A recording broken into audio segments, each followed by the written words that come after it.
Hello, St. Bernard's. Henry Gross with you today, and the title of my devotional today is Being on It and Getting Off It. We all know that we are the beloved sons and daughters of God. Think about it. We are the beloved of God. That's beautiful, amazing. What could be better than that? To be the beloved of God is great to know. However, God doesn't just want us to know this, but to embrace that we are His beloved, to make His love part of our being, part of our sinew, a completion of our innermost being. When you are asked, how do you know your parents or your spouse loves you? And your answer is, I just know. When this answer is given without hesitation and is something that you just know, it is part of your inner being. This is how God asks us to embrace His love. God's love is a gift that is freely given and never taken away. God never rejects us. However, what if we reject ourselves? Sometimes we get hard on ourselves when we have done something with which we are not happy. These times can be good when we reflect on our mistakes and correct them. The self-rejection I'm talking about is when we start digging that deep pit of telling ourselves that we are no good, unwanted, not worthy of spending time with, etc. That deep pit of believing the wrong inner voices. It is that story that keeps going around and around like a carousel.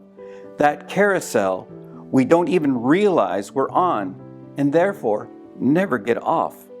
The carousel we choose to listen to is our story and not listen to the voice of God, who always holds us as His beloved.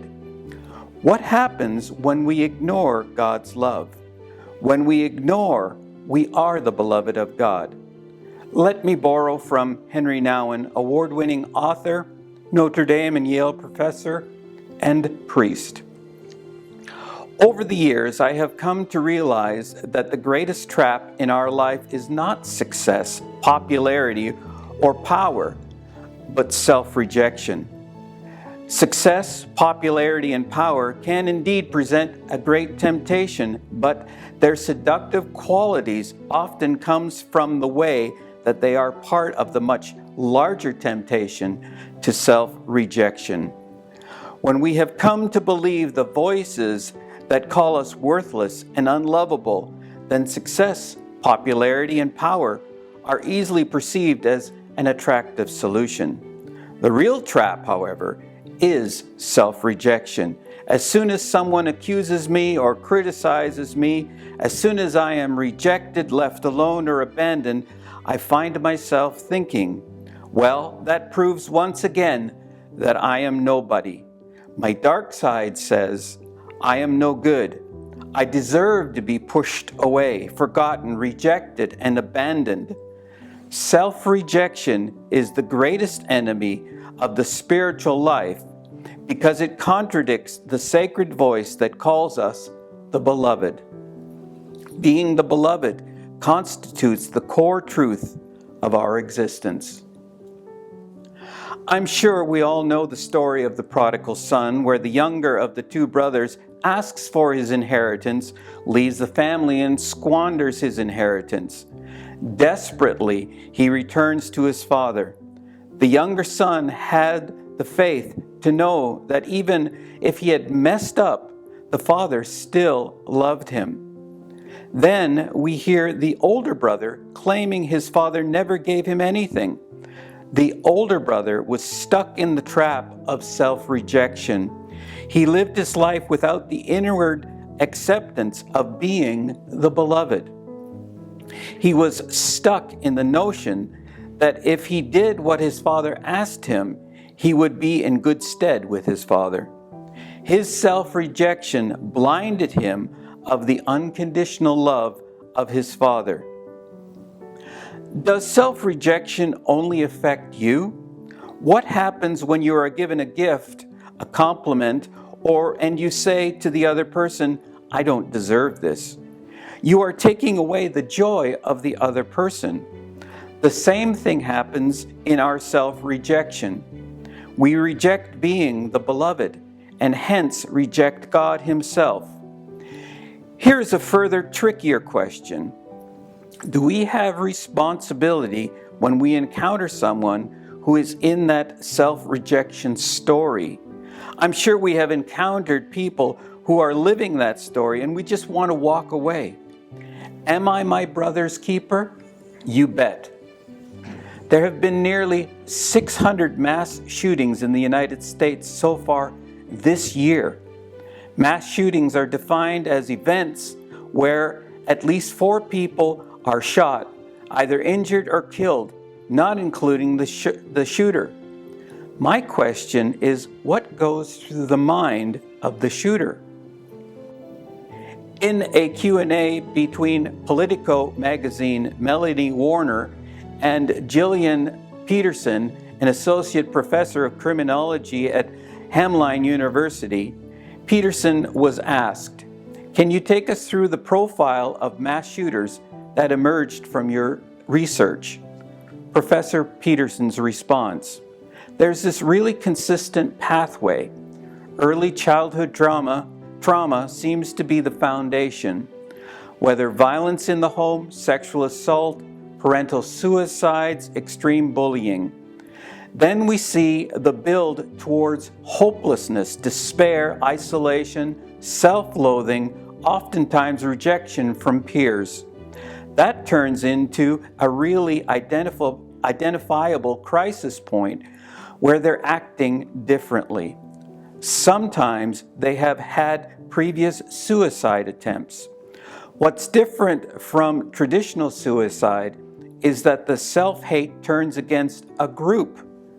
They start asking themselves, whose fault is this? Is it a racial group, or a woman, or a religious group, or is it my classmates? The hate turns outward. There's also this quest for fame and notoriety. Am I my brother's keeper? Yes. We have a responsibility to help out our neighbor. As I mentioned earlier, how do I know that I am a beloved? I just know. We all have our internal stories. However, when these stories are based on feelings and not true reality, it becomes self-rejection. Self-rejection has its pros and cons. The upside is that we are in a comfortable place. Unhealthy, but it is what we have come to know. The downside is we never face our true potential because we are stuck in our story. Let me read from 2 Timothy. If we persevere, we shall also reign with him. But if we deny him, he will deny us. If we are unfaithful, he remains faithful, for he cannot deny himself. Paul tells us in 2 Timothy that if we deny God, self-rejection, he honors our free will and accepts that denial. When we just mess up, he's still there for us. How is self-rejection overcome? It's a team effort. The team is made up of you, God, and the people around you. We must first claim to be the beloved. This is the point where we must first recognize that we are on that carousel and get off. Yes, easier said than done, since it's feelings that have gotten me here in the first place. Feelings are a compass in our life. True, but these feelings must be healthy feelings to help us make wise decisions on what is good and bad. However, when our feelings shut down, we are on the carousel, our story, and we cannot make clear, healthy, and wise decisions.